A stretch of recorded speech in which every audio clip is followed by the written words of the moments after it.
सबको मेरी नमस्ते। पौनेस मैथ्स में आपका स्वागत है दोस्तों।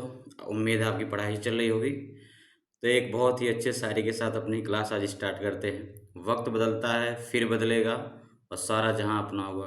तो दोस्तों इसी उम्मीद से लगे रहिए, डटे रहिए और पढ़ते रहिए। तो इससे पहले हम लोगों ने लाइट की, प्रकाश की, इसके पिछले वाली क्लास में हम लोगों ने लेंस पे चर्चा किया था। ठीक है दोस्तों, हम लोगों ने किस पे चर्चा किया था? लेंस पे हम लोगों ने चर्चा किया था। ठीक है, तो लेंस पे हम लोगों ने बहुत अच्छा पढ़ा। तो उस पर आप लोग को जितना बहुत अच्छा प्यार मिला आप लोग का, उससे बहुत सारे व्यूज हम देखने को मिले। ठीक है, तो उसके लिए बहुत बहुत आपको थैंक यू। और आज जो हम लोग डिस्कस करेंगे, आज हम डिस्कस करेंगे प्रकीर्णन के बारे में। ठीक है, प्रकीर्णन के बारे में डिस्कस किया जाएगा आज। और विवर्तन के बारे में डिस्कस किया जाएगा कि विवर्तन क्या होता है, प्रकीर्णन क्या होता है। ठीक है, तो इन सब चीज़ों के बारे में आज डिस्कस किया जाएगा। ठीक है, विवर्तन, प्रकीर्णन, ठीक है, और वर्ण विक्षेपण, जैसा कि आप लोग देखे होंगे।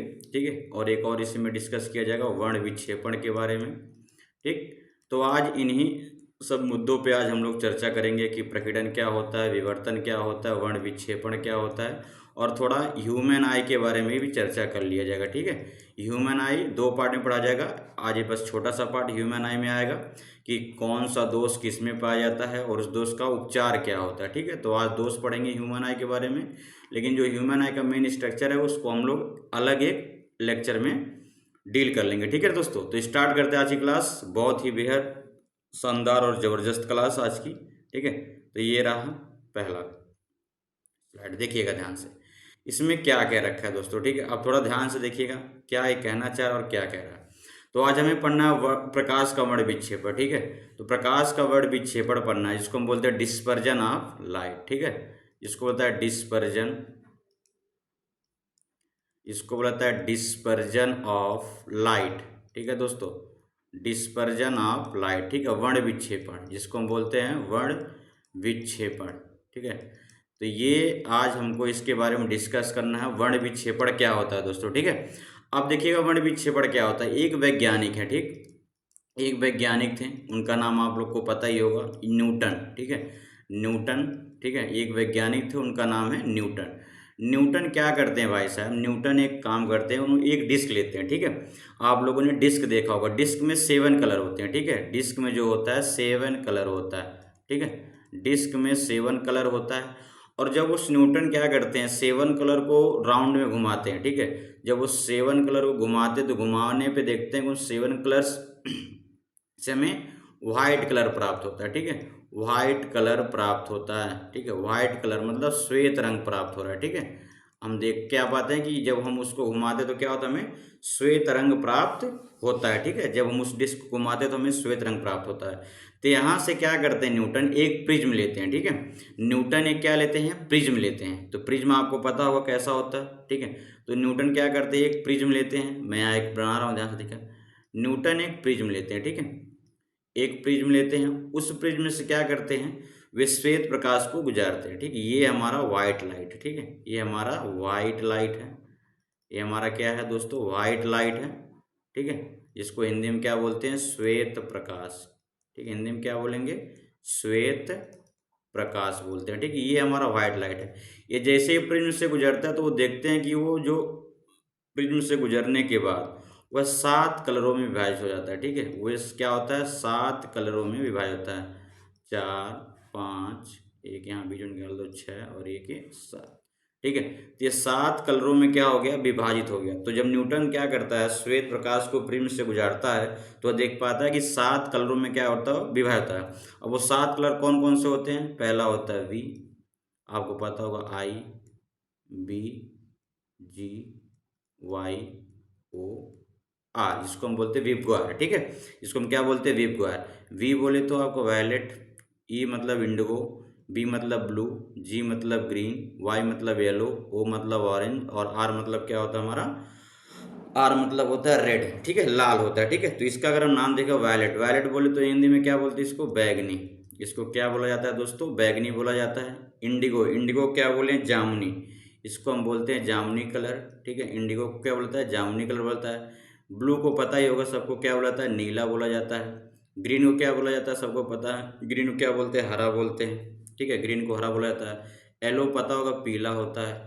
ऑरेंज मतलब नारंगी होता है, ठीक है, ऑरेंज मतलब क्या होगा, नारंगी हो जाता है, ठीक है, और ये रेड मतलब हमारा क्या हो जाता है, लाल हो जाता है, ठीक है।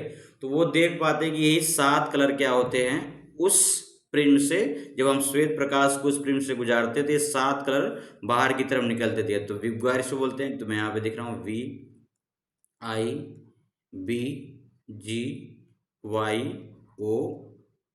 ठीक, ये विबग्वार है, ठीक है। तो ये विबग्वार जब निकला 7 कलर, तो न्यूटन क्या देख पाते हैं, थोड़ा ध्यान से देखिएगा, अब यहाँ समझने वाली बात है, ठीक है। अब न्यूटन क्या देख पाते हैं, जब वो 7 रंगों में विभाजित हो जाता है, ठीक है। अब यहाँ पे क्या होता है बैगनी कलर का, अगर इसका पूछे क्वेश्चन तो बैगनी कलर का, बैगनी कलर क्या होता है, बैगनी कलर का अपवर्तनांक सर्वाधिक होने के कारण, ठीक है, इसका अपवर्तनांक क्या होता है, सबसे ज़्यादा होता है, ठीक है। अपवर्तनांक अगर पूछेगा क्वेश्चन में किस कलर का अपवर्तनांक ज़्यादा होता है, तो सबसे ज़्यादा अपवर्तनांक किस कलर का होता है, बैगनी का होता है, ठीक है। और सबसे कम अपवर्तनांक किसका होता है, सबसे कम जो अपवर्तनांक होता है वो किसका होता है, अपवर्तनांक कम किसका होगा, रेड का होता है, ठीक है। सबसे कम रेड का होता है और सबसे ज़्यादा किसका होता है, वायलेट का होता है, बैगनी का होता है। इस बात को आपको समझना पड़ेगा, ठीक है। तो सबसे ज़्यादा अपवर्तनांक किस कलर का होता है, बैगनी का होता है। सबसे कम अपवर्तनांक किसका होता है, रेड कलर का होता है, लाल कलर का होता है। लेकिन आप जैसे जैसे, ठीक है, आप जैसे जैसे इधर बढ़ते हुए आएंगे, वी से आप आई आ गए, फिर बी आ गए, फिर जी ओ आ गए, वाई आ गए, ओ आ गए और आर आ गए। जैसे आप इधर बढ़ते हुए आएंगे, ठीक है, तो आप देखेंगे, अगर पूछेगा तरंग दैर्ध्य, जैसे आप बढ़ते हैं तरंग दैर्ध्य क्या होता है, बढ़ता जाता है, ठीक है। तो यहाँ से बात निकल के आती है कि रेड कलर का तरंग दैर्ध्य क्या होता है, मैक्सिमम होता है, ठीक है। जो रेड कलर का तरंग दैर्ध्य होता है सबसे अधिक होता है दोस्तों, ये बहुत इंपॉर्टेंट है, बहुत बार पूछा चुका, ठीक है, सबसे अधिक होता है, ठीक है। रेड कलर का जो तरंग दैर्ध्य होता है वो क्या होता है, सबसे अधिक होता है। लेकिन अगर पूछे सबसे कम किसका होता है, तो बैगनी का, ठीक है। तो बैगनी क्या होता है, बैगनी का तरंग दैर्ध्य, बैगनी का तरंग दैर्ध्य क्या होता है, सबसे कम होता है, ठीक है। हम कह सकते हैं कि सबसे कम होता है किसका, बैगनी का। और यही रीजन होता है, ये देखिए, अगर पूछेगा कि आधार पे कौन कलर होता है, तो आधार पे कौन कलर है, आपको दिख रहा होगा कि आधार पे कौन कलर है, बैगनी है, और पीक पे कौन है, रेड है, ठीक है। तो ये क्यों होता है, अपवर्तनांक अधिक होने के कारण जो बैगनी होता है वो आधार पे रहता है, अपवर्तनांक कम होने के कारण रेड क्या होता है, पीक पे चला जाता है, सबसे ऊंचे चला जाता है। यहाँ तक बात क्लियर है, ठीक। ये अपवर्तनांक कम होने के कारण ऊपर रहता है और यह अपवर्तनांक अधिक होने के नाते नीचे रहता है, ठीक है। और देखेंगे जैसे आप बढ़ते जाएंगे इधर, तो सबसे कम तरंग दैर्ध्य किसका होता है, बैगनी का सबसे कम तरंग दैर्ध्य होता है। और जैसे ही इधर बढ़ते जाएंगे धीरे धीरे धीरे धीरे रेड पे आएंगे, तो रेड का तरंग दैर्ध्य क्या होता है, सबसे ज़्यादा होता है। ये बात क्लियर होनी थी, ये न्यूटन ने समझाया था आपको इस बेस से, ठीक है। तो यही चीज़ हम लोग अभी आगे डिस्कस करेंगे, तो ये आपको समझना पड़ेगा। तो न्यूटन ने प्रिज्म से यही 7 कलर के बारे में क्या किया था, डिस्कस किया था, ठीक है दोस्तों। नेक्स्ट देखो इसी में, ठीक है, आप थोड़ा देखिएगा ध्यान से, मैं क्या समझाना चाह रहा हूँ। देखिए, मैं यही समझाना चाह रहा था आपको, ठीक है, कि जब श्वेत प्रकाश किसी प्रिज्म से होकर गुजरता है, ठीक है, जैसे यहाँ पे देखो लिखा हुआ कि जब श्वेत प्रकाश किसी प्रिज्म से होकर गुजरता है तो 7 रंगों में विभक्त हो जाता है, जिसका क्रम है वैजानी पिनाला, बैगनी, जामुनी, नीला, हरा, पीला, नारंगी और लाल। यहाँ पे सेकंड पॉइंट क्या लिखा है, जिसमें बैगनी रंग का अपवर्तनांक सर्वाधिक होने के कारण आधार की ओर होता है, जैसे मैंने आपको बताया है। और लाल का अपवर्तनांक कम होने के कारण क्या होता है, वो ऊपर की तरफ होता है। और ये हमारे 7 कलर ने यहाँ क्या तरंग दैर्ध्य बढ़ता है। आप देखो ध्यान से, जैसे मैंने अभी आपको दिखाया, मान लो यहाँ पे लिखा हुआ विबग्वार, ठीक है, VIBGYOR। अब इसको थोड़ा ध्यान समझिएगा, ठीक है, विबग्वार। आप जैसे जैसे, ठीक है, आप जैसे बैगनी से स्टार्ट करेंगे, आप जैसे रेड की तरफ आएंगे, ध्यान दीजिएगा, मैंने अभी आपको बताया रेड की तरफ जैसे ही आएंगे तो तरंग दैर्ध्य बढ़ता है, ठीक है, तरंग दैर्ध्य क्या होगा, बढ़ता है। अभी मैंने आपको बताया तरंग दैर्ध्य क्या होगा, बढ़ेगा, ठीक है, तरंग दैर्ध्य क्या होगा, बढ़ेगा, ठीक है। अब थोड़ा ध्यान से देखिएगा, और आप जैसे इधर से बैगनी से ही आएंगे, इधर आएंगे, बैगनी से ही आ रहे हैं, ध्यान से देखिएगा, बैगनी से आप रेड की तरफ आ रहे हैं। और एक चीज़ क्या होगा, तरंग दैर्ध्य घटेगा लेकिन अपवर्तनांक क्या होगा, कम होगा, अपवर्तनांक क्या होगा, कम होगा, इस बात का ध्यान रखिएगा, अपवर्तनांक क्या होगा, कम होगा। तो यहाँ से कई बार क्वेश्चन पूछे जा चुके हैं कि सबसे ज़्यादा तरंग दैर्ध्य किस कलर का होता है, तो आपको पता होना चाहिए कि सबसे मैक्सिमम वेवलेंथ जो होती है, ठीक है, जो सबसे अधिक तरंग दैर्ध्य, ठीक है, अधिक तरंग दैर्ध्य किसकी होती है भैया, सबसे अधिक तरंग दैर्ध्य होता है रेड कलर का। लेकिन पूछेगा सबसे कम किसका होता है, अगर सबसे कम पूछेगा तो क्या बताएंगे, तो सबसे कम तरंग दैर्ध्य, ठीक है, सबसे कम तरंग दैर्ध्य किस कलर का होता है, सबसे कम तरंग दैर्ध्य होता है बैगनी का होता है, ठीक है। लेकिन अगर आप वर्तनांक के बारे में बात करेगा दोस्तों, अगर आप वर्तनांक के बारे में बात करेगा तो हम क्या जवाब देंगे, अगर अपवर्तनांक के बारे में बात करेगा तो हम क्या जवाब देंगे, तो अपवर्तनांक के बारे में थोड़ा ध्यान से देखिएगा, सबसे ज़्यादा, ठीक है, सबसे अधिक अपवर्तनांक, ठीक है, सबसे अधिक अपवर्तनांक अभी हम लोगों ने पीछे पढ़ा, ठीक है, सबसे अधिक अपवर्तनांक किस कलर का होता है, बैगनी का होता है। और पूछेगा सबसे कम तो किसका बताएंगे, रेड का होता है, ठीक है। सबसे कम अपवर्तनांक, सबसे कम अपवर्तनांक किसका होता है, सबसे कम अपवर्तनांक होता है रेड कलर का।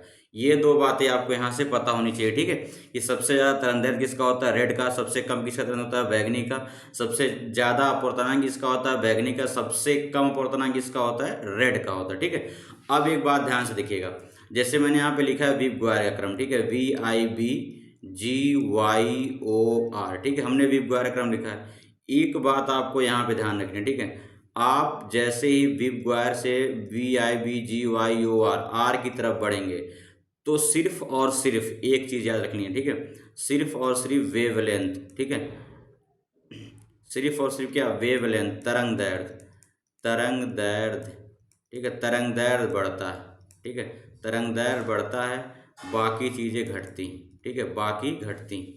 इस बात को आप कंठस्थ कर लीजिए, आप कुछ नहीं भूलेंगे, ठीक है। जैसे आप जैसे वी से बैगनी से रेड की तरफ आएंगे, तरंग दैर्ध्य बढ़ेगा, बाकी कुछ भी पूछ ले, अपवर्तनांक पूछ ले कम होगा, विचलन पूछ ले कम होगा, आवृत्ति पूछ ले कम होगा, ठीक है, लेकिन तरंग दैर्ध्य पूछेगा तो तरंग दैर्ध्य किसका ज़्यादा होगा, रेड का। इसके बाद कुछ भी पूछेगा तो सबसे ज़्यादा किसका होगा, बैगनी का होगा, और सबसे कम किसका होगा, रेड का।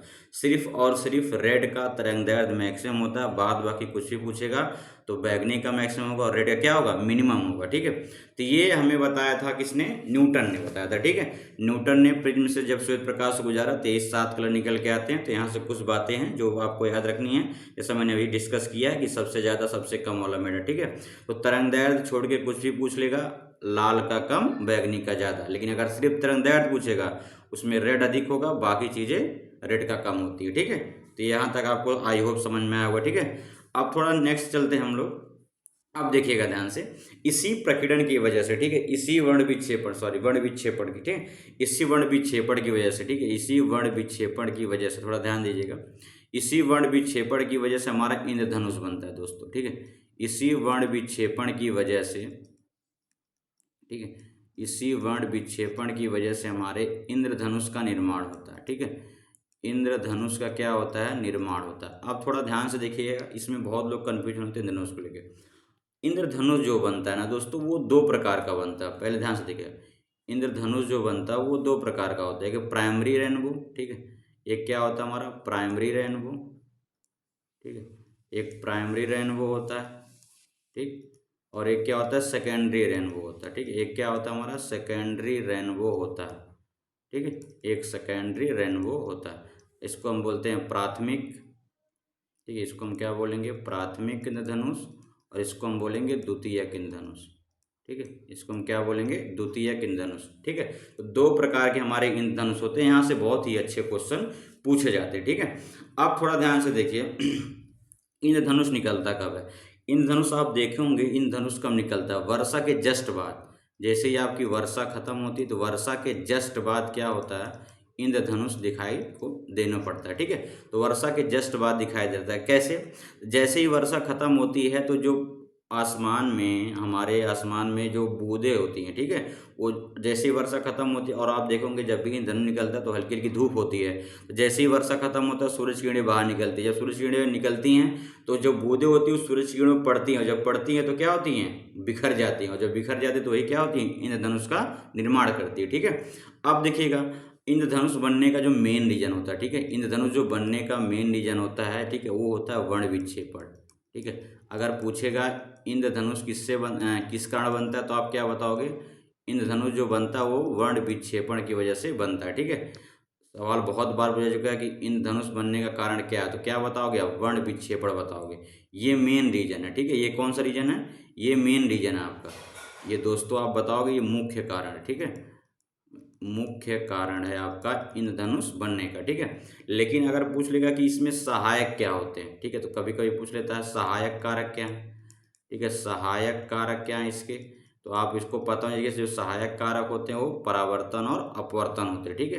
कौन कौन से होते हैं भैया, परावर्तन और अपवर्तन, ठीक है। अभी हम लोगों ने पीछे पढ़ा है पहली या दूसरी क्लास में, परावर्तन और अपवर्तन, ठीक है। ये बहुत इंपॉर्टेंट क्वेश्चन है, क्वेश्चन कई बार पूछा लेगा कि बताइए भैया इंद्रधनुष बनने का मुख्य कारण क्या है। इंद्रधनुष बनने का मुख्य कारण क्या बताओगे आप, वर्ण विक्षेपण बताओगे। लेकिन अगर पूछ लेगा कि इंद्रधनुष बनने का सहायक कारक क्या है, तो सहायक कारक क्या बताओगे, परावर्तन और अपवर्तन बताओगे। ये दो बातें क्लियर हुई। तो इंद्रधनुष वर्ण विक्षेपण की वजह से बनता है, लेकिन उसका जो सहायक कारक होता है वो क्या होता है, परावर्तन और अपवर्तन होता है, ठीक है। अब आ जाते हैं हम लोग बता, अब पहला हमारा क्या टाइप होता है, प्राइमरी, और सेकंड दूसरा क्या होता है, सेकेंडरी।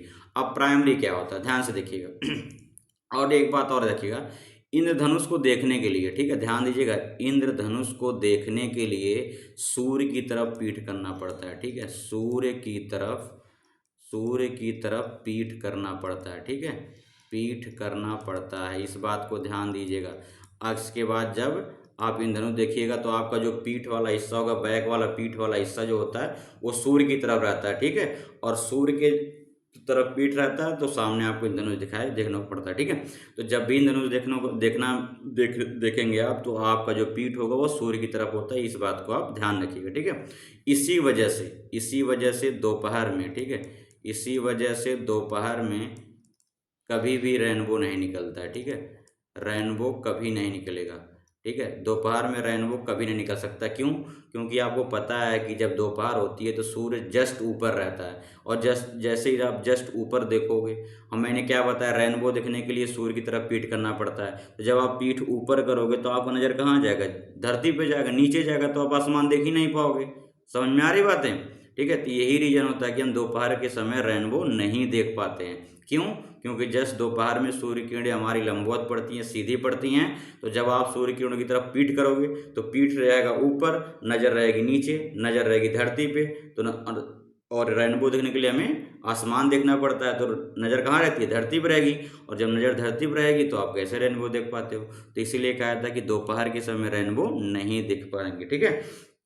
अब देखिएगा, अब हम आते हैं प्राइमरी और सेकेंडरी रेनबो। प्राइमरी रेनबो क्या होता है, ध्यान से देखिए, अगर हम प्राइमरी रेनबो की बात करेंगे, इसमें क्या क्या मेन रीजन है, ठीक है, देखिएगा, अगर हम प्राइमरी रेनबो की बात करें, ठीक है, तो प्राइमरी रेनबो में क्या होता है, एक बार पूर्ण आंतरिक परावर्तन होता है, ठीक है, वन टाइम्स, ठीक है, वन टाइम पूर्ण आंतरिक परावर्तन होता है, ठीक है। इसको हम लोग आगे वाली क्लास में डिस्कस करेंगे जब ह्यूमन आई पढ़ेंगे, ठीक है।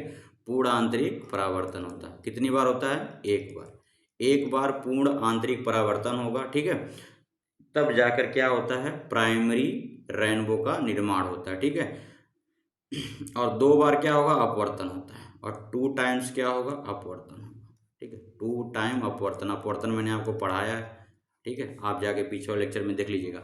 तो वन टाइम पूर्णांतरिक परावर्तन और टू टाइम्स क्या चाहिए आपको, अपवर्तन चाहिए, तब जाकर क्या होगा, प्राइमरी रेनबो आपको देखने को मिलेगा, ठीक है।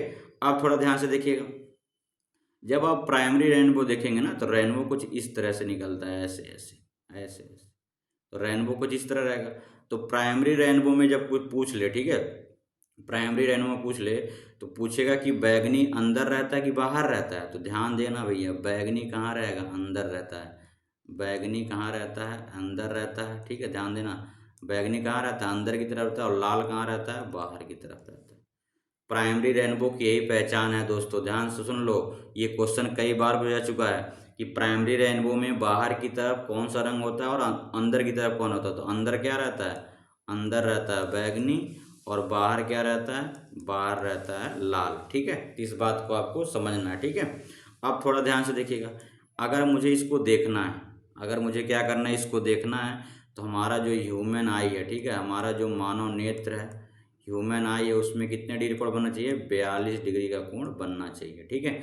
अगर हमें प्राथमिक इंद्रधनुष को देखना है तो 42 डिग्री का कोण क्या होना चाहिए, बनना चाहिए, तब जाकर क्या होगा, प्राइमरी रेनबो हमें देखने को मिलेगा। तो ये दो तीन बातें आप याद रखनी है प्राइमरी रेनबो के बारे में, ठीक है। क्या, कौन सी बात, पहला, प्राइमरी रेनबो अगर होगा तो क्या होगा, एक बार पूर्णांतरिक परावर्तन होगा और 2 बार क्या होगा, अपवर्तन होगा। और सबसे इम्पोर्टेंट फैक्ट ये आपको याद रखना है कि प्राइमरी रेनबो में क्या होता है, बैगनी अंदर की तरफ होता है और लाल बाहर की तरफ होता है। और इसमें ह्यूमन आई में कितना रखना पड़ता है, 42 डिग्री। ठीक है, ये था। अब इस पे आ जाओ। इस पे अगर सेकेंडरी रेनबो की बात करेंगे तो सेकेंडरी रेनबो में 2 बार, ठीक, यहाँ पे 1 टाइम्स था ना, यहाँ 2 टाइम्स, मतलब 2 बार क्या होगा, पूर्ण आंतरिक परावर्तन होता है। 2 बार पूर्ण आंतरिक परावर्तन होता है। ठीक है, 2 बार क्या होता है, पूर्ण आंतरिक परावर्तन होता है। और क्या होगा, 2 बार अपवर्तन होगा। ठीक है, और क्या होगा, 2 बार अपवर्तन। यहाँ पे दोनों चीज़ें 2-2 बार होती हैं। ठीक है, लेकिन प्राइमरी में क्या था, 1 बार था पूर्णांतरिक परावर्तन और 2 बार अपवर्तन थे। यहाँ पे क्या है, यहाँ पे 2 बार पूर्णांतरिक परावर्तन भी होना चाहिए और 2 बार अपवर्तन होना चाहिए, तब जाके सेकेंडरी रेनबो देखने को मिलता है। बात समझ में नहीं आई? अब देखिएगा, जैसे मैंने अभी यहाँ आपको बताया है कलर को लेकर के, तो जब ये रेनबो सेकेंडरी रेनबो निकलता है, ठीक है, जब ये सेकेंडरी रेनबो निकलता है, ध्यान देखिएगा, जब ये सेकेंडरी रेनबो निकलता है तो आप देखेंगे लाल रंग कहाँ होता है, अंदर की होता है, तो यहाँ पे आ जाएगा लाल रंग। ठीक है, लाल रंग कहाँ होता है, अंदर की तरफ रहता है, इसका उल्टा हो जाता है। और बैगनी कहाँ चला जाता है दोस्तों, और बैगनी चला जाता है आपका बाहर की तरफ। ठीक है, और बैगनी कलर कहाँ चला जाता है, बाहर की तरफ। तो इस बात को थोड़ा ध्यान रखिएगा, बैगनी कहाँ जाता है, बाहर की तरफ जाता है। ठीक है, ये 2 बातें बहुत इंपॉर्टेंट है। और इसके लिए हमारा जो ह्यूमन आई का एंगल होना चाहिए, इसको देखने के लिए ह्यूमन आई का एंगल जो होना चाहिए वो कितना चाहिए, 55 डिग्री होना चाहिए। कितना डिग्री दोस्तों, 55 डिग्री होना चाहिए। ठीक है, ये बात आपको समझनी पड़ेगी, बहुत ही इंपॉर्टेंट फैक्ट है, यहाँ से बनते हैं सवाल कि, ठीक है, कि रेनबो से बहुत ही इंपॉर्टेंट सवाल बनते हैं। रेनबो क्या है, कैसे बनता है, रेनबो बनने के लिए क्या क्या प्रोसेस होते हैं। तो हम लोगों ने पढ़ा कि रेनबो क्या है, रेनबो आपका जो बनने का मुख्य कारण वो क्या है, वर्ण विक्षेपण है। ठीक है, मुख्य कारण वर्ण विक्षेपण, लेकिन पूछेगा सहायक कारक क्या है, तो क्या बताओगे, परावर्तन और अपवर्तन बताओगे। और हमें जब भी इंद्रधनुष देखना होगा तो सूर्य की तरफ पीठ करते, इसलिए दोपहर में हम इंद्रधनुष नहीं देख सकते हैं। 2 प्रकार के हमारे इंद्रधनुष बनते हैं, पहला क्या बनता है, प्राइमरी रेनबो, दूसरा क्या बनता है, सेकेंडरी। प्राइमरी में क्या होता है, 1 बार पूर्णांतरिक परावर्तन होता है, 2 बार अपवर्तन होता है। प्राइमरी में क्या होगा, बैगनी अंदर की तरफ रहता है, ध्यान से देखिएगा, बैगनी अंदर की तरफ रहता है और लाल बाहर की तरफ रहता है। और इसमें ह्यूमन आई कितना डिग्री होना चाहिए, 42 डिग्री होना चाहिए। लेकिन सेकेंडरी में क्या है, 2 टाइम्स पूर्णांतरिक परावर्तन और 2 बार अपवर्तन होना चाहिए। और इसमें सेकंड बात क्या याद रखनी है आपको, इसमें अंदर क्या होता है, अंदर की तरफ लाल कलर होता है और बैगनी कहाँ होती है, हमारी बाहर की तरफ होती है। ठीक है, तो ये पूरा हमारा था वर्ण विक्षेपण के बारे में, कि वर्ण विक्षेपण हमारा कैसे होता है, कैसे बनता है, इसके क्या क्या क्वालिटी। यहाँ तक किसी को डाउट हो तो बताओ, यहाँ तक अगर किसी को डाउट हो तो भाई बताओ। ठीक है, यहाँ तक क्लियर है सबको कि वर्ण विक्षेपण क्या होता है, कैसे बनता है। ठीक है, तो ये सारा रीजन किसने बताया था, न्यूटन साहब ने आपको बताया था। ठीक है, तो ये बात थी हमारी कि वर्ण विक्षेपण क्या है, क्या नहीं है। ठीक है, अब थोड़ा ध्यान से देखिएगा, नेक्स्ट चलते हैं दोस्तों। अब देखिएगा, अब हम आते हैं प्रकीर्णन पे। ठीक है, अब हम किस पे आते हैं, प्रकीर्णन पे। स्कैटरिंग क्या होता है, ठीक है, ध्यान से देखिएगा। अब हम आते हैं स्कैटरिंग क्या होता है। ठीक है, अगर हम अब पढ़ेंगे स्कैटरिंग क्या होता है, स्कैटरिंग को हम क्या बोलते हैं दोस्तों, हिंदी में प्रकीर्णन। क्या बोलते हैं, प्रकीर्णन बोलते हैं। ठीक है, अब स्कैटरिंग क्या होता है, आप कभी कभी नोट किए होंगे। ठीक है, स्कैटरिंग क्या है, आप ध्यान से देखिए होंगे। अगर मान लीजिए मैं यहाँ से एक टार्च ऑन कर रहा हूँ, ठीक है, ध्यान समझिएगा, बहुत ही इंपॉर्टेंट है। अगर मैं यहाँ से एक टार्च ऑन कर रहा हूँ, ठीक है, ध्यान देखिए, अगर मैं क्या करूँ, यहाँ से अगर मैं एक टार्च को ऑन कर रहा हूँ, ठीक है, ध्यान से देखिएगा, अगर मैं एक टार्च पे ऑन कर रहा हूँ, ठीक है, और मान लो यहाँ पे कुछ दूरी पे हमें, यहाँ मान लो इसकी रोशनी यहाँ आई, टार्च को हमने ऑन किया, इससे प्रकाश किरणें निकली, कुछ दूरी ट्रेवल करती हैं। ठीक है, तो ये हमारी दूरी क्या होती है, ट्रेवल करी। ठीक है, थोड़ा और ट्रेवल करा दो, मान लो यहाँ तक क्या है, प्रकाश किरणें आ जाती हैं। ठीक है, अब देखिएगा सेकंड बात क्या देखना है, अब मैं एक टार्च और लेता हूँ। ठीक है, एक टार्च मैंने और ले लिया। ठीक है, एक टार्च हमने क्या कर लिया, और ले लिया, ये मान लो टार्च है। ठीक है, अब यहाँ से हमने ऑन किया तो यहाँ से भी क्या होगा, प्रकाश किरणें आती हैं, प्रकाश किरणें निकलती हैं टार्च से। ठीक है, तो प्रकाश किरणें टार्च से निकल रही हैं। इसको थोड़ा और बढ़ा देते हैं हम भाई दोस्तों, थोड़ा इसको और बढ़ा दो, यहाँ तक ला दो।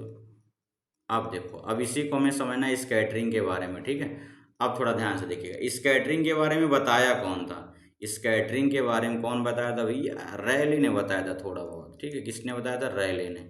थोड़ा बहुत एक्सप्लेन किया था रेले ने, ठीक है। रेले ने बताया था स्कैटरिंग को लेके थोड़ा सा, लेकिन मुख्य तार कोई और था, ठीक है। अब देखिएगा थोड़ा ध्यान से, स्कैटरिंग आप देखो, अगर मैंने यहाँ पे एक टार्च यहाँ जलाया है और दूसरा टार्च हमने यहाँ जलाया है, अगर इस टार्च को मैंने यहाँ जलाया तो इसने क्या किया, कुछ ना कुछ यहाँ से यहाँ तक कुछ ना कुछ क्या किया, डिस्टेंस ट्रेवल किया। अब मैंने इस टार्च को जलाया, इसने भी यहाँ से यहाँ तक क्या किया, डिस्टेंस ट्रेवल किया। लेकिन ध्यान से देखो, अगर मैं इस टार्च के रास्ते में, ध्यान सुनिएगा, अगर मैं इस टार्च के रास्ते में कोई धूल कण ना रखूं, कोई धूल कण मतलब जैसे आप देखोगे कि धूल कण बहुत ज़्यादा उड़ते हैं, ठीक है, आजकल तो देख ही रहे होंगे, गेहूं का सीजन चल रहा है, ठीक है, तो धूल कण उड़ते हैं। तो अगर मान लो मौसम साफ है, एकदम क्लियर है, मौसम क्लियर है, रास्ते में आपको धूल कण नहीं है, तो आप टार्च जलाओगे तो क्या होगा, डिस्टेंस ज़्यादा ट्रेवल करेगा। लेकिन अगर मान लो रास्ते में धूल कण बहुत सारे आपको धूल कण दिखाई दे रहे हैं, तो जो उसका डिस्टेंस होगा वो क्या होगा, इसके कंपेरिजन में इसका डिस्टेंस क्या होगा, कम होगा, नहीं होगा। आप कभी नोटिस करे होंगे कि जब आप धूल कणों में टार्च जलाएंगे तो ज़्यादा दूरी नहीं जाता है, लेकिन जब मौसम साफ रहता है तो आप जलाओगे तो क्या होता है, ज़्यादा दूर जाता है। तो यही रीजन होता है कि जो वायुमंडल में, यही रीजन होता है कि वायुमंडल में उपस्थित धूल कण जो होते हैं, ठीक है, धूल कणों के कारण प्रकाश का क्या हो जाता है, प्रकाश का क्षय हो जाता है। क्षय मतलब घट जाता है, खत्म हो जाता है, ठीक है, क्षय हो जाता है, धीरे धीरे क्या होता है, खत्म हो जाता है, प्रकाश का क्षय हो जाता है। और यही चीज़ें क्या कहलाती है, यही चीज़ें प्रकीर्णन कहलाती है। यही चीज़ें क्या कहलाती है दोस्तों, प्रकीर्णन कहलाती है। यही हमको समझाना था, ठीक है। आप कभी भी देखे होंगे कि जब आप मौसम साफ रहे या आप बहुत ज़्यादा धूलिकण न रहे, आप टार्च को जलाओगे तो ज़्यादा दूरी उसका प्रकाश जाता है। लेकिन जो ही मान लीजिए धूलिकण बहुत ज़्यादा आ गए तो आप टार्च को जलाओगे तो ज़्यादा दूर तक वो डिस्टेंस ट्रेवल नहीं कर पाता है। यही रीजन होता है। और ये किसके द्वारा होता है, स्कैटरिंग के द्वारा होता है, प्रकीर्णन के द्वारा होता है। ये बात आपको समझना है, ठीक है। अब थोड़ा ध्यान से देखिएगा अभी मैंने आपको एक बात बताई थी विप ग्वायर के बारे में, ठीक है। अभी मैंने आपको विप ग्वायर के बारे में बताया था, ठीक है, विप ग्वायर के बारे में अभी हम लोगों ने पढ़ा है। तो प्रकीर्णन में क्या होता है, ध्यान से देखिए प्रकीर्णन में क्या होता है, अगर प्रकीर्णन पूछेगा, ठीक है, प्रकीर्णन अगर पूछेगा तो सबसे ज़्यादा, ठीक है, सबसे ज़्यादा, तो मैंने क्या बताया था भैया, तरंग दैर्ध्य छोड़ दो, बाकी कुछ भी पूछेगा तो बैगनी का ज़्यादा होगा, लाल का कम होगा। तो अगर पूछ ले कि बताओ भैया सबसे कम प्रकीर्णन किसका होता है, ठीक है, तो क्या बताओगे, लाल, ठीक है। ध्यान से सुन लो, बहुत इंपॉर्टेंट है। सबसे कम प्रकीर्णन किसका होता है, रेड कलर का होता है। और सबसे अधिक प्रकीर्णन किसका होता है, सबसे अधिक प्रकीर्णन किसका होगा, सबसे अधिक प्रकीर्णन होता है बैगनी का, ठीक है।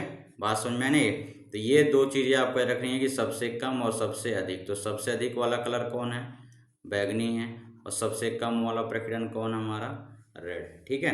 तो यहाँ से क्वेश्चन कई बार पूछा जाएगा कि किस कलर का प्रकीर्णन सबसे कम होता है, तो लाल का होता है।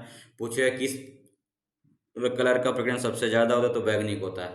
प्रकीर्णन मतलब क्या होता है, क्षय होना, मतलब ये अगर इसका प्रकीर्णन कम है तो ये बहुत ही धीरे धीरे धीरे धीरे क्षय होगा, मतलब इसकी जो गुणवत्ता होगी धीरे धीरे कम होगी।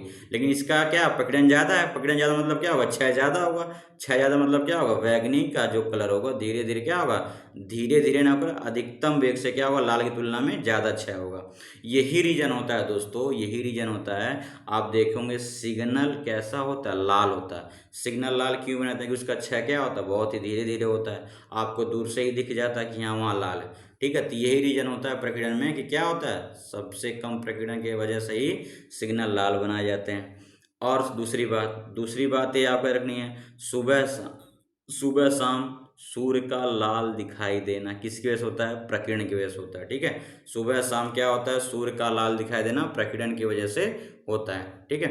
अब थोड़ा ध्यान से देखिएगा, मैं यहाँ ये बात बता रहा हूँ। देखो पहला मैंने क्या बताया आपको, खतरे में लाल का प्रयोग, मतलब सिग्नल हम क्या करते हैं, लाल का प्रयोग करते हैं। उगता हुआ सूरज और डूबता हुआ सूरज लाल दिखाई देता है। समुद्र का जल प्रकीर्णन के कारण नीला, मतलब समुद्र का जल नीला दिखाई देना प्रकीर्णन के कारण होता है। आसमान और पानी का रंग नीला दिखाई देना प्रकीर्णन के कारण होता है। चंद्रमा पर अंतरिक्ष को देखने पर काला, ये बहुत इंपॉर्टेंट है दोस्तों, कई बार ये वाला इंपॉर्टेंट है और ये उगता सूरज लाल होता है, ठीक है, और ये समुद्र का पानी नीला दिखाई देता है। ये सब बहुत इंपॉर्टेंट फैक्ट है जो पूछे जाते हैं, ठीक है। ये बात आपको समझनी चाहिए। मैं एक फैक्ट बता रहा हूँ, इस फैक्ट को आप लोग याद कर लो, बहुत ही काम की चीज़ है। देखो फैक्ट क्या है, फैक्ट आपको यही समझना है, जब भी रंग की बात करेगा, ठीक है, किसकी बात करेगा, रंग की, जैसे खतरे का लाल रंग होना, उगता हुआ सूरज डूबता हुआ लाल दिखाई, लाल क्या रंग है, समुद्र का जल प्रकरण का नीला दिखाई, नीला क्या रंग है, आसमान एवं पानी का रंग नीला दिखाई देता है, नीला क्या रंग है, चंद्रमा से अंतरिक्ष को देखने पर काला दिखाई देना, काला क्या रंग है। तो जब भी रंग की बात करेगा दोस्तों तो 99% केसेस में या मैक्सिमम केसेस में क्या होता है, उसका आंसर क्या होता है, प्रकीर्णन होता है। इस बात को आप लोग रट्टा मार लो, जब भी यह सवाल है तो क्या मार के आओगे, प्रकीर्णन, कुछ भी पूछेगा।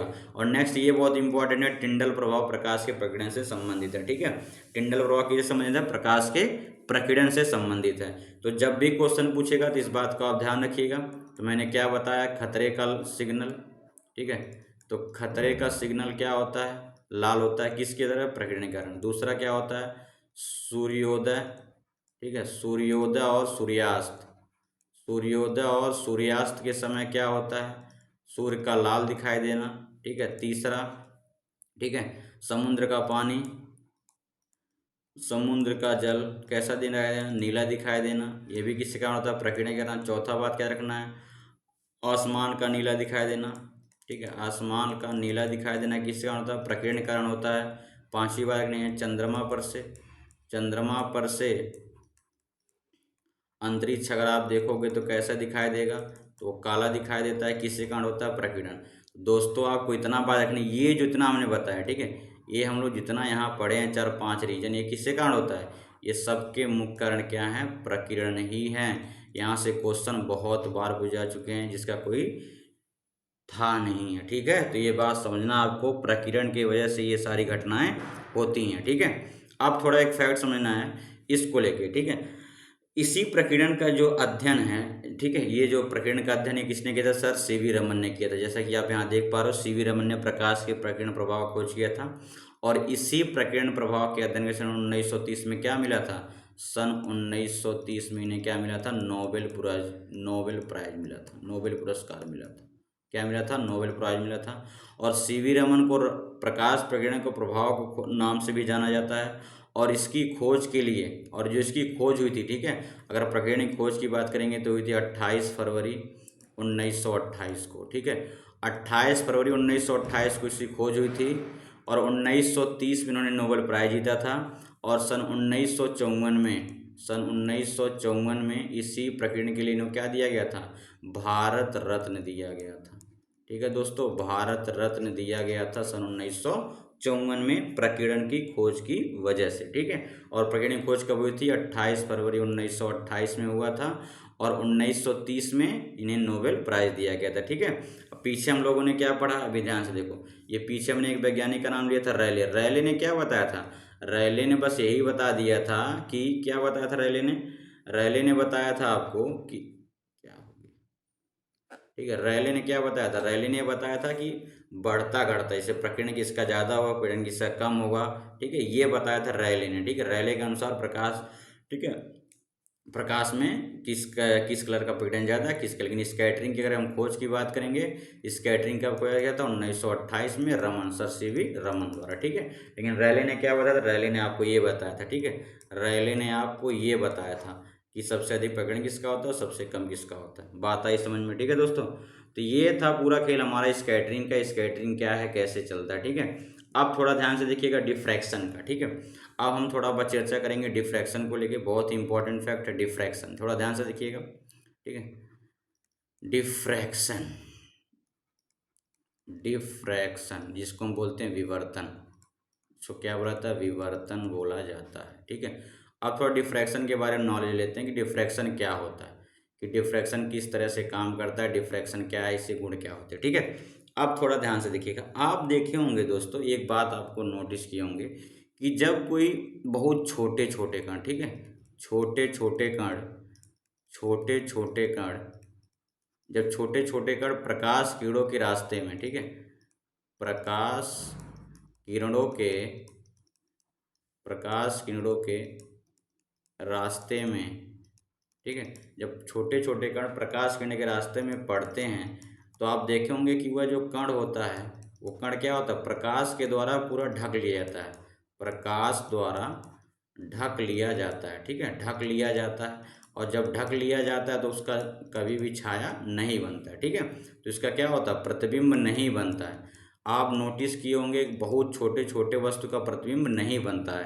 क्यों नहीं बनता, इसी विवर्तन के द्वारा। क्यों, क्योंकि जब उसके मार्ग में जब प्रकाश किरणें इंटर करती हैं तो उस छोटे छोटे जो कण होते हैं उनको क्या कर लेती है, वो ऑब्जर्व कर लेती है, पूरा ढक लेती हैं, और इसी की वजह से क्या होता है, उनके प्रतिबिंब नहीं बन पाते हैं। ठीक है, वो अपनी छाया में प्रवेश नहीं कर पाते। ठीक है, और उनकी छाया में कौन प्रवेश करता है, प्रकाश कर जाता है। ठीक है, इनका जो छाया बनता है छोटे छोटे कण का, इनका छाया में क्या होता है, प्रकाश प्रवेश कर जाता है। ठीक है, प्रकाश प्रवेश कर जाता है इनकी छाया में, और जब छाया में प्रकाश प्रवेश कर जाता है तो भैया इसी घटना को हम क्या बोल देते हैं, विवर्तन बोल देते हैं। इस बात को ध्यान रखना। और नेक्स्ट बात क्या रखनी है, देखिएगा, विवर्तन के बाद, और देखो विवर्तन की जो घटना होती है, यही क्वेश्चन पूछता है दोस्तों। विवर्तन की घटना, विवर्तन की घटना प्रकाश में नहीं होती है। ठीक है, प्रकाश में नहीं होती है, प्रकाश में नहीं होती है। ठीक है, तो होती किस में भैया, तो ध्यान रखिएगा, विवर्तन की जो घटना होती है, विवर्तन की घटना जो होती है दोस्तों, विवर्तनीय घटना किस में होती है, ध्वनि में होती है। किस में होती है, ध्वनि में, प्रकाश में नहीं होती है।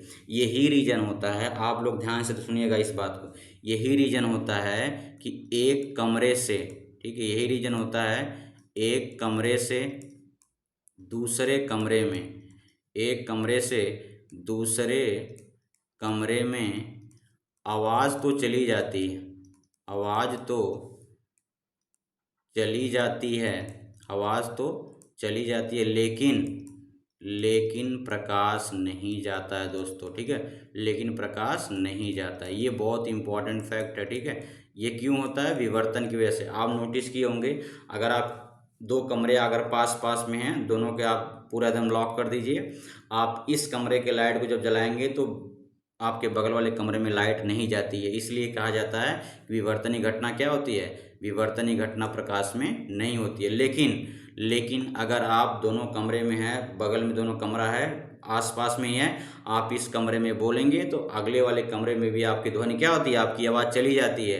ये रीजन होता है कि विवर्तनीय घटना किस में होती है, ध्वनि में पाई जाती है, लेकिन प्रकाश में नहीं पाते हैं, क्योंकि प्रकाश एक कमरे से दूसरे कमरे में नहीं जा पाता है, लेकिन ध्वनि क्या होता है, चला जाता है।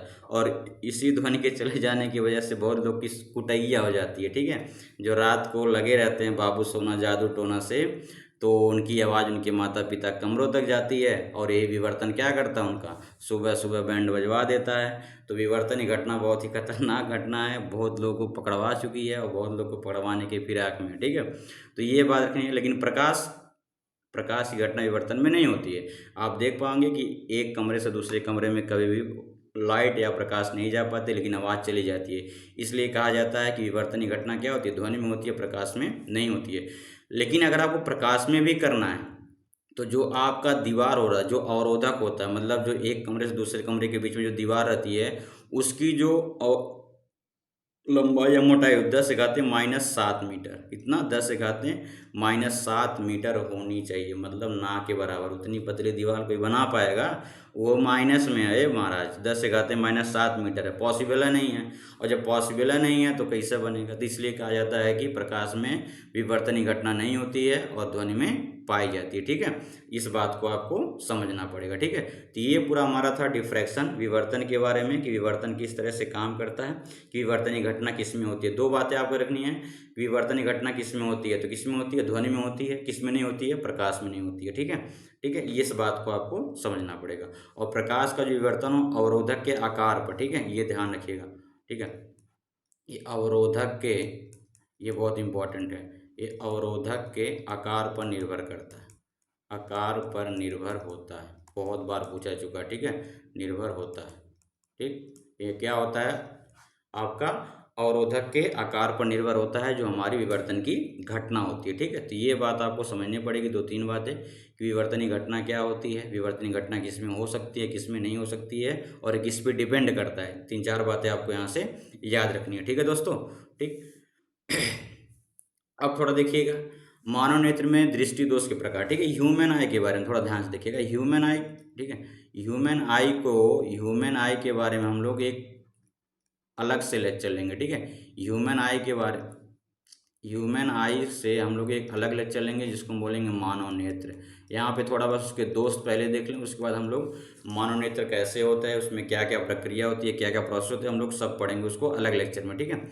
लेकिन यहाँ पे देखिएगा पहले अगर बात करेंगे, पहला दोष क्या होता है, निकट दृष्टि दोष। मैं आज आप लोग को इसको रटवा दूंगा, ठीक है, कभी नहीं भूलेगा। निकट दृष्टि दोष, निकट दृष्टि दोष, ठीक है। इसको हम बोलते हैं मायोपिया। ये ध्यान रखना, आजकल यही पूछा जा रहा है, आजकल निकट दृष्टि नहीं मायोपिया पूछा जा रहा है, ठीक है। अब देखो ध्यान से, निकट दृष्टि दोष में क्या होता है, जो दोष रहेगा दोस्तों, जो दोष रहेगा वहाँ की वस्तु दिखाई देगी। तो निकट दृष्टि दोष है तो निकट की दिखाई देगी, ठीक है। निकट की वस्तु दिखाई देगी, निकट की वस्तु दिखाई देती है, निकट की वस्तु दिखाई देती है, इस बात को समझना है। और दूर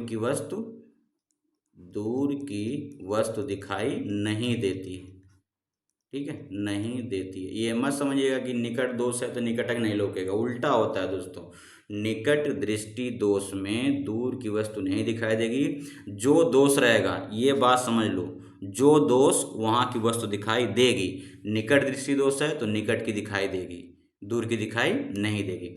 अब जाहिर सी बात है, इसका कुछ ना कुछ उपचार होगा, इसका कुछ ना कुछ उपचार होगा। तो जिसको ये प्रॉब्लम होती है, जिसको निकट दृष्टि दोष होता है, तो निकट दृष्टि दोष में निकट की वस्तुएं दिखाई देती हैं लेकिन दूर की नहीं दिखाई देती हैं। तो इसके उपचार के लिए उनके जो लेंस होता है, ठीक है, उनके चश्मे जो लेंस होता है, कौन सा लेंस होता है, अवतल लेंस का यूज किया जाता है। किस लेंस का, अवतल लेंस। इसको हम क्या बोलते हैं, कभी कभी सवाल में आ जाएगा, अपसारी लेंस। इसके पिछले वाले लेक्चर में सब बताया हूँ अपसारी क्या होता है, अपसारी क्या होता है, ठीक है। तो अपसारी लेंस का प्रयोग किया जाता है। तो ये हमारा था निकट दृष्टि दोष। दूसरा देखो दोस्तों, दूसरा क्या है, दूसरा है दूर दृष्टि दोष। दूर दृष्टि दोष, तो मैंने अभी आपको बताया जो दोष होगा वो दिखाई देगा, इसको बोलते हैं हाइपरमेट्रोपिया। हाइपरमेट्रोपिया, ठीक है, इसको बोलते हैं हाइपरमेट्रोपिया, ठीक है। तो मैंने अभी आपको बताया जो दोष रहेगा वहाँ का दिखाई देगा। जैसे यहाँ देखो निकट दोष था तो निकट का दिखाई दिया, यहाँ क्या दूर दृष्टि दोष, तो दूर की वस्तु दिखाई देगी, दूर की वस्तु दिखाई देगी, दूर की वस्तु दिखाई देती है, ठीक है। दूर की वस्तु क्या दिखाई देती है, तो कहाँ नहीं दिखाई देगी भैया, पास या निकट लिख सकते हो। निकट की वस्तु, निकट की वस्तु नहीं दिखाई देती, नहीं दिखाई देती है, नहीं दिखाई देती है, ठीक है। तो जाहिर सी बात है, अब इसका भी कुछ ना कुछ उपचार होगा। इसके उपचार में कौन सा लेंस लगेगा, इसके उपचार में लगता है उत्तल लेंस। कौन सा लेंस लगता है, उत्तल लेंस, जिसको हम एक लेंस और नाम बोलते हैं अभिसारी। कौन सा लेंस, अभिसारी, कन्वर्जिंग, ठीक है। इसको क्या बोलते हैं, कन्वर्जिंग लेंस बोला जाता है, इसको क्या बोलते हैं, डाइवर्जिंग लेंस बोला जाता है, ठीक है। तो ये बातें आपको समझनी पड़ेगी। तो दो चीज़ें आपको यहाँ से याद रखना है कि ये दो दोष बहुत पूछे जाते हैं कि निकट दृष्टि दोष क्या होता है और दूर दृष्टि दोष क्या होता है, तो निकट में क्या होगा। तो इस बात को आप लोग को समझना है, जो दोष होगा वहाँ की वस्तु दिखाई देगी, बस ये समझ लो। निकट दोष है तो निकट की दिखाई देगी, दूर दोष है दूर की दिखाई देगी। इसका उल्टा कर दो, अगर निकट की दिखाई दे रही है तो दूर की नहीं दिखाई देगी, अगर दूर दृष्टि दोष में दूर की दिखाई दे रही है तो निकट नहीं दिखाई। लेकिन ये बहुत ही उपचार पूछता है। तो निकट में कौन सा लेंस लगता है, अवतल लेंस लगता है, और दूर में कौन लेंस लगता है, उत्तल लगता है, सवाल खत्म, ठीक है। तो दूर दृष्टि दोष में कौन सा लेंस का प्रयोग करते हैं, उत्तल लेंस का, और निकट में किस लेंस का प्रयोग करते हैं, अवतल लेंस का प्रयोग किया जाता है, ठीक है। अब देखो कुछ लेंस और हैं जिसको आपको जानना है, ठीक है, ध्यान से देखिएगा।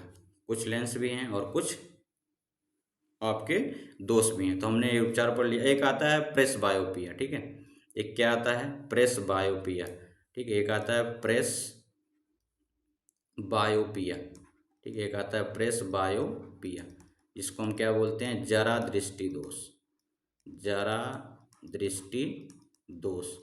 अभी इससे पहले हम लोगों ने क्या पढ़ा, निकट और दूर पढ़ा, लेकिन जिसको प्रेस बायोपिया होता है, ठीक है, जरा दृष्टि दोष होता है, इसको न तो निकट की दिखाई देती है, निकट और दूर दोनों वस्तु नहीं दिखाई देती, दोनों जगह की वस्तु नहीं दिखाई देती, नहीं दिखाई देती है, दिखाई ऐसे नहीं दिखाई देती है। तो इस बात को समझना, ठीक है। तो जिसको प्रेस बायोपिया रहता है, जरा दृष्टि दोष रहता है, उसको न तो निकट की दिखाई देता है न तो दूर की, दोनों ही वस्तु दिखाई नहीं पड़ती हैं। इस बात को समझना, ठीक है। अब इसके उपचार में क्या यूज होगा, जैसे ही आप उपचार करोगे तो उपचार में क्या होता है, लेंस लगते हैं, ठीक है। आप चश्मा देखे होंगे तो एक लेंस ऊपर लगता है, एक लेंस कहाँ लगता है, नीचे लगता है, ठीक है। तो ऊपर वाले में कौन सा लेंस लगा देते हैं, सब ऊपर लगा देते हैं अवतल लेंस, और नीचे क्या लगा देते हैं, उत्तल लेंस, ठीक है। तो जब दोनों लगा देंगे तो हमें दोनों को दिखाई देगा। अवतल लगाएंगे तो अवतल मतलब कौन सा दोष, निकट दृष्टि दोष, उत्तल मतलब दूर दृष्टि दोष, ठीक है। तो दोनों जैसे इसमें क्या है, इसमें दोनों ना निकट का दिखाई देगा ना दूर का दिखाई देगा, तो दोनों में दिखाई देना, जब दोनों दिखाई ना देना, दोनों दिखाई देना है तो हमें दोनों लेंस प्रयोग करना पड़ेगा। तो इसलिए इसमें कहा जाता है कि प्रेस बायोपिया में दोनों लेंस का प्रयोग किया जाता है, ठीक है। और एक नेक्स्ट देखते हैं, ये हमारा था प्रेस बायोपिया। अगला देखते हैं कटारैक्ट। कटारैक्ट इसको बोलते हैं मोतियाबिंद, ठीक है। इसको क्या बोलते हैं, मोतियाबिंद बोला जाता है, ठीक है। मोतियाबिंद में क्या होता है, थोड़ा ध्यान से देखिएगा। मोतियाबिंद में कुछ है नहीं, ठीक है। हमारा जो एक लेंस होता है, ठीक है, हमारा एक नेत्र लेंस होता है। जब हम लोग पढ़ेंगे ह्यूमन आई के बारे में तो मैं फिगर द्वारा समझाऊंगा आपको। तो जो नेत्र लेंस होता है उसी पर क्या होती है, एक अपारदर्शी क्या होती है, झिल्ली आ जाती है। एक अपारदर्शी क्या होती है, झिल्ली आ जाती है हमारे नेत्र लेंस पे, ठीक है। और डॉक्टर, जब आप सुने होंगे जब कोई मोतियाबिंद का ऑपरेशन कराने जाता है ना दोस्तों, तो मोतियाबिंद के ऑपरेशन में कुछ ज़्यादा नहीं होता। डॉक्टर क्या करता है, डॉक्टर इसी अपारदर्शी झिल्ली क्या करता है, नेत्र लेंस से हटा देता है। क्या करता है, इसी अपारदर्शी झिल्ली को नेत्र लेंस से क्या कर देता है, हटा देता है। और इसी को बोला जाता है कि हमने क्या कराया, मोतियाबिंद का ऑपरेशन कराया, ठीक है। और इसका उपचार क्या है, इसका एक का उपचार है और वो का है ऑपरेशन, ठीक है। बिना ऑपरेशन का मोतियाबिंद ठीक नहीं होगा। तो मोतियाबिंद में कुछ होता नहीं, जो हमारे आंख में लेंस लगा होता है, ठीक है, वो बताएंगे हम जब नेत्र लेंस पढ़ाएं, सॉरी जब ह्यूमन आई पढ़ाएंगे मनोनेत्र, तो उस फिगर में बताएंगे कौन सा लेंस होता है, कहाँ लगा रहता है। तो उसी लेंस पे एक अपारदर्शी झिल्ली आ जाती है, तो डॉक्टर क्या करता है, उसी अपारदर्शी झिल्ली को साफ कर देता है, हटा देता है। और किसके द्वारा होता है, ऑपरेशन के द्वारा। तो मोतियाबिंद का ऑपरेशन होता है, ठीक है। अब थोड़ा ध्यान से देखिएगा, एक बहुत ही इंपॉर्टेंट पूछ जाता है वर्णांधता, ठीक है। वर्णांधता पूछा जाता है, वर्णांधता, ठीक है। कलर ब्लाइंडनेस बहुत लोग सुने होंगे, कलर ब्लाइंडनेस, ठीक है। कलर ब्लाइंडनेस के बारे में बहुत लोग सुने होंगे, ठीक है। तो कलर ब्लाइंडनेस क्या होता है, थोड़ा ध्यान से देखिएगा। तो कलर ब्लाइंडनेस क्या होता है, ये अनुवांशिक होता है, ठीक है। ये क्या होता है, ये अनुवांशिक होता है। ये किसी की वजह से या किसी कारण नहीं होता, ये अनुवांशिक होता है। ये क्या होता है, अनुवांशिक, किसी के अंदर अनुवांशिक पाया था, ठीक है। किसके द्वारा था, एक्स क्रोमोसोम के द्वारा पाया था, ठीक है। एक्स क्रोमोसोम के कमी के कारण पाया जाता है, ठीक। ये जो वर्णांधता होती है ये अनुवांशिक होती है और एक्स क्रोमोसोम के द्वारा पाया जाता है, ठीक है। और इसका जो अगर हम इलाज की बात कर लें, उपचार की बात कर लेंगे, तो भैया जब ये अनुवांशिक है तो पॉसिबल है नहीं है, तो असंभव है, इसका कोई इलाज है ही नहीं, ठीक है। तो कलर ब्लाइंडनेस का कोई इलाज नहीं होता है, ठीक है। कलर ब्लाइंडनेस में क्या होता है, रंग का पहचान नहीं जल्दी कोई कर पाता है, तो इसी को बोलते हैं कलर ब्लाइंडनेस, ठीक है। तो आई होप दोस्तों आज की क्लास आपको अच्छी लगी होगी, ठीक है। तो ये हमारा साइंस की 7वीं क्लास है। तो आगे हम लोग ह्यूमन आई पढ़ेंगे, ठीक है। ह्यूमन आई को पूरा अच्छे से कवर किया जाएगा। ह्यूमन आई के बाद हम लोग क्या करेंगे, जब ह्यूमन आई इसके बाद 8 लेक्चर हो जाएंगे, 8 लेक्चर के बाद हम क्या करेंगे, प्रैक्टिस करेंगे, ठीक है। क्या करेंगे, प्रैक्टिस करेंगे। जितने भी सवाल लाइट से पूछे गए हैं वनडे एग्जाम में, ठीक है, उन सभी क्वेश्चन को हम क्या करेंगे, जितने भी बहुविकल्पी क्वेश्चन हैं सारे क्वेश्चन को हम लोग एक प्रैक्टिस सेशन रख लेंगे, उसमें हम लोग क्या कर देंगे, ख़त्म कर लेंगे, ठीक है। तो आज के लिए बस इतना रखते हैं दोस्तों, धन्यवाद, थैंक यू। और सेशन को लाइक करिए, शेयर करिए, ठीक है, धन्यवाद।